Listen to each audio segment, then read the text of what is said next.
हाथ में मेरे पिता का लाश है, पर उसको मैं बिस्तर तक मैं नहीं लेटा पाया।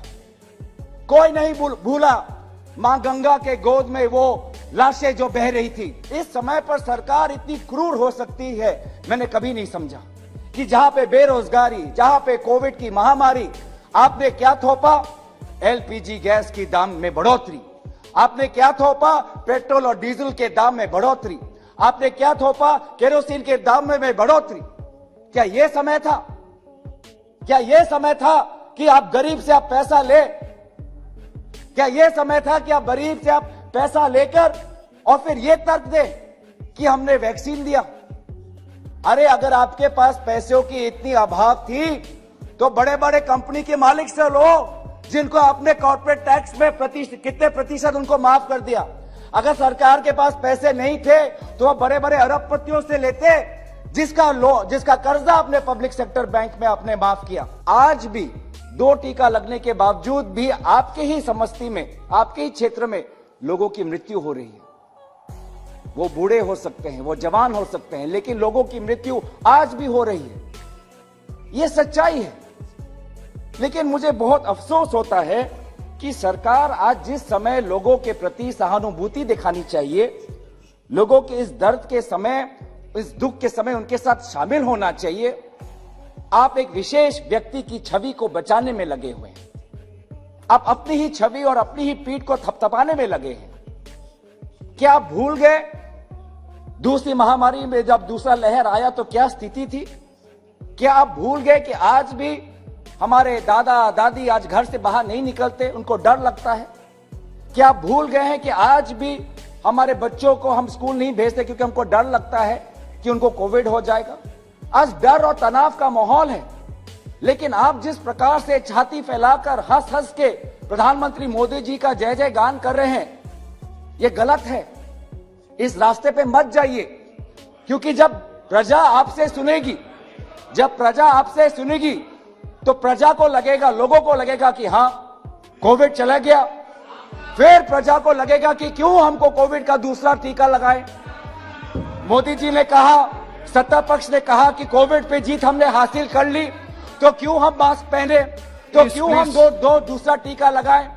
तो लोगों के बीच में ये गलत आप मैसेज दे रहे हैं कि आज कोविड के लेके सतर्क मत हो।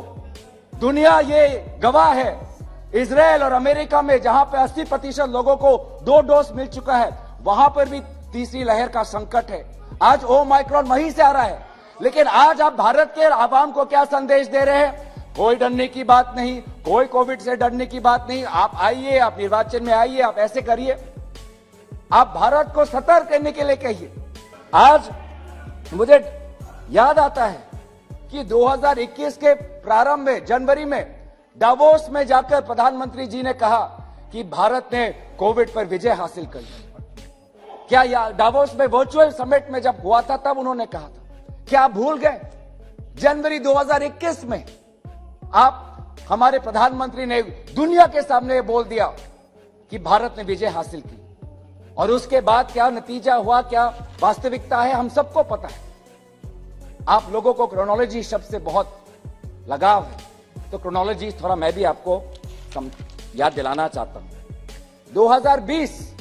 2020 के फरवरी माह में 12 तारीख को हमारे नेता राहुल गांधी जी ने कहा था कि कोविड को लेकर सरकार सतर्क रहे।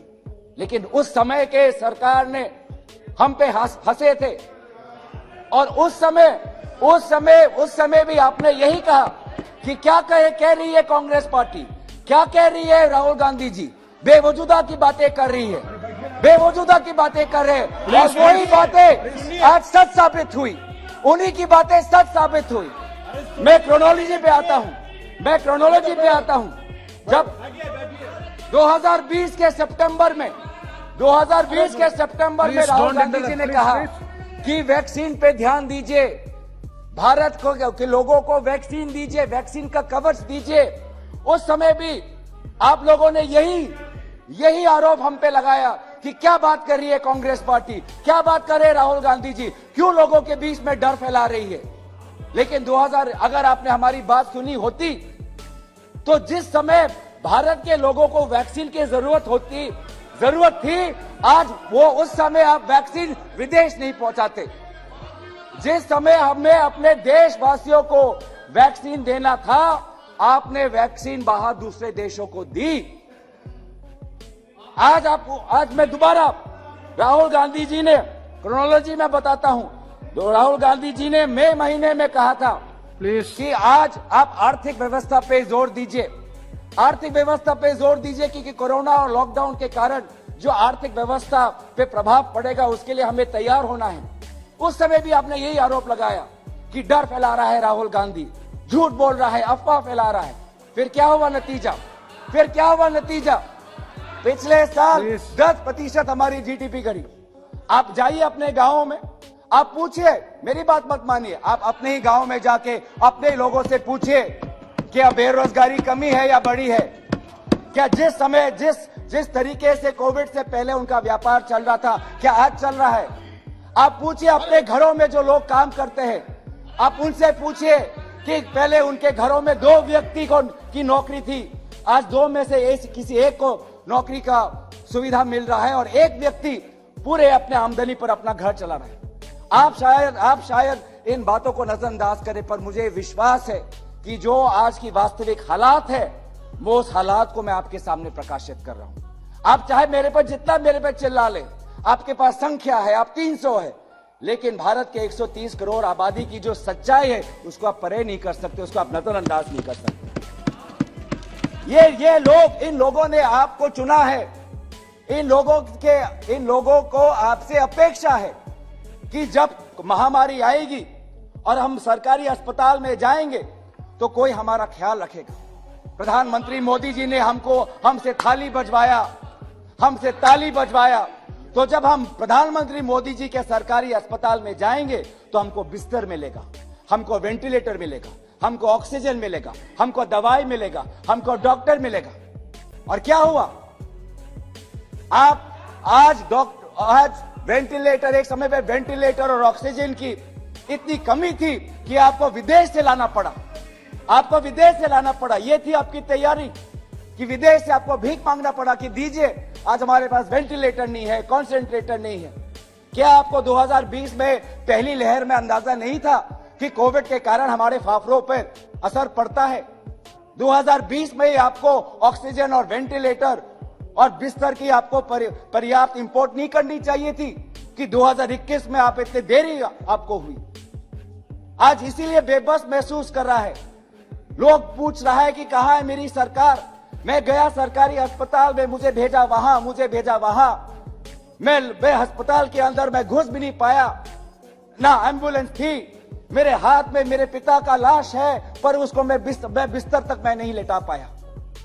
कोई नहीं भूला मां गंगा के गोद में वो लाशें जो बह रही थी। कोई नहीं भूला जो गंगा नदी के तट पे जो सुलगती हुई जो सारे वो चिंगारी थी। हमारे ही चिताएं थे, हमारे ही युवा कांग्रेस ने ऐसे 500 व्यक्ति जिनकी कोविड के कारण मृत्यु हुई थी, उनको जल विसर्जन, उनके अस्थियों को जल विसर्जन कराया। आप बैठिए प्लीज डोंट इंटरफेयर प्लीज। लेकिन यू कैन टॉक। लेकिन जितना मैं आप लोगों को आज सच्चाई आपको दिखा रहा हूं, उतनी मैं प्रशंसा भारतवासियों की करना चाहता हूं, क्योंकि भारतवासियों में एक अंदरूनी ताकत है कि चाहे परिस्थिति चाहे कितनी भी कठिन क्यों ना हो, पार करने की ताकत, क्षमता और हौसला उनमें है। आज अपने बच्चे को ही देख लीजिए, 1.5 साल से अब अपने दोस्तों के साथ ना पढ़ पाए हैं ना खेल पाए हैं, लेकिन आज भी हंसते हैं, खिलते हैं। आज आप देखिए लोगों के पास आज नौकरी हाथ से जा रही है। पहले घर में 2 व्यक्ति 3 व्यक्ति नौकरी करते थे, आज नोट के हाथ में एक ही व्यक्ति नौकरी कर रहा है, घर पे बेटा बेरोजगार बैठा हुआ है, लेकिन आज भी ईमानदारी से हर वो व्यक्ति हर दिन काम पे जाता है और ईमानदारी से काम करता है। और इस समय पर सरकार इतनी क्रूर हो सकती है, मैंने कभी नहीं समझा कि जहां पे बेरोजगारी, जहां पे कोविड की महामारी, आपने क्या थोपा? एलपीजी गैस की दाम में बढ़ोतरी। आपने क्या थोपा? पेट्रोल और डीजल के दाम में बढ़ोतरी। आपने क्या थोपा? केरोसिन के दाम में बढ़ोतरी। क्या यह समय था? क्या यह समय था कि आप गरीब से आप पैसा ले? क्या यह समय था कि आप गरीब से आप पैसा लेकर और फिर यह तर्क दे कि हमने वैक्सीन दिया? अरे अगर आपके पास पैसों की इतनी अभाव थी तो बड़े बड़े कंपनी के मालिक से लो, जिनको आपने कॉर्पोरेट टैक्स में कितने प्रतिशत उनको माफ कर दिया। अगर सरकार के पास पैसे नहीं थे तो आप बड़े बड़े अरबपतियों से लेते, जिसका कर्जा आपने पब्लिक सेक्टर बैंक में आपने माफ किया। लेकिन पैसा आपने किससे लिया? पैसा लिया अपने किसान से, श्रमिक से, बेरोजगार परिवारों से। पेट्रोल और डीजल के पैसे में आपने बढ़ोतरी कर आपने अपनी जो कोविड की वैक्सीन है वो ये तर्क दिया कि हमने कोविड की वैक्सीन खरीदी। आज ये है स्थिति, आज ये है स्थिति। आज सचमुच मुझे आश्चर्य होता है कि आज वेंटिलेटर को लेकर आज काला बाजार चल रहा है। वेंटिलेटर को लेके आज पीएम केयर्स को फंड को वेंटिलेटर्स को लेकर हमारे शिवसेना के आदरणीय सदस्य ने कहा ही। गुजरात में हमने देखा है कि वेंटिलेटर्स को लेकर कैसे लोगों के बीच में आज एक तनाव है, एक शंका है। क्या करेंगे आप? क्या करेंगे आप उन लोगों पर? क्या कानूनी व्यवस्था लेंगे उन लोगों पर जिन्होंने वेंटिलेटर्स को लेकर, दवाई को लेकर उन्होंने घोटाला किया है? कहां है आपकी निष्ठुर आपकी व्यवहार? मैं मांग करता हूं, आप बताइए। आज आप बताइए कि आप गरीब से आप पैसा लेते हैं, लेकिन सेंट्रल विस्तार में आपके पास पैसे खर्च करने के लिए पैसे हैं, उसके लिए पैसे हैं, लेकिन गरीब को जो आज आर्थिक मदद मांग रहा है आपसे, गरीब आपसे कह रहा है कि सरकार मेरी बात सुनो, आज मेरे घर में बेरोजगारी बढ़ी है, मेरे पिता जो नौकरी करते थे आज उनकी वो चले गए, वो गुजर गए हैं, मेरा बेटा जो नौकरी करता है वो गुजर गया है, आपने मेरे पे पेट्रोल और एलपीजी गैस के दाम बढ़ा दिए हैं, मैं तब भी झेल रहा हूं, जूझ रहा हूं, जी रहा हूं, संभाल रहा हूं अपने घर को, अपने जिंदगी को, लेकिन थोड़ी तो मदद करो, थोड़ी तो मदद करो। लाखों के रुपए मैंने खर्च किए अस्पताल के बिल में, पैसे नहीं है चिता में आग लगाने के लिए, थोड़ी तो मदद करो। यही तो मांग हमारे दल के नेता राहुल गांधी जी कह रहे हैं कि जिन परिवारों में कोविड के कारण किसी की मृत्यु हुई, क्या सरकार उनके पास देने के लिए क्या 4 लाख भी नहीं है आपके पास? क्या 4 लाख भी आप दे नहीं सकते? और यह घोषणा किसकी थी? यह घोषणा आपकी थी। आपने ही पहले कहा था कि नेशनल डिजास्टर मैनेजमेंट एक्ट के तहत हम लोगों को आर्थिक हम मदद करेंगे, और 4 लाख का आंकड़ा आपने ही लाया। और फिर आपने देखा कि क्यों कि ये किसी तरीके से आपके जो आर्थिक आपके जो कैलकुलेशन है उसमें नहीं फिट होते, तो आपने उसको घटाकर 50,000 कर दिया। अरे आपके पास पैसे की इतनी कमी है तो कॉर्पोरेट पे टैक्स बढ़ाइए, गरीब पे क्यों टैक्स लगा रहे हैं आप?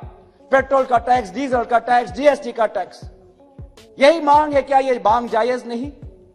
क्या ये मांग जायज नहीं कि बेरोजगारी और मूल्य वृद्धि इन्फ्लेशन के दौरान, कोविड के महामारी के दौरान चिकित्सा जिसमें नहीं मिल रही, आज लोग आपके हाथ फैलाकर, झोला फैलाकर आपसे मदद मांग रहे हैं, और इन्हीं लोगों को नेतृत्व और इन्हीं लोगों के मांग आज राहुल गांधी जी आपके समक्ष रख रहे हैं। क्या गलत किया हमने? क्या इस पे भी हम पे आरोप लगाएंगे आप? क्या इस पे भी हमने कुछ गलत किया है?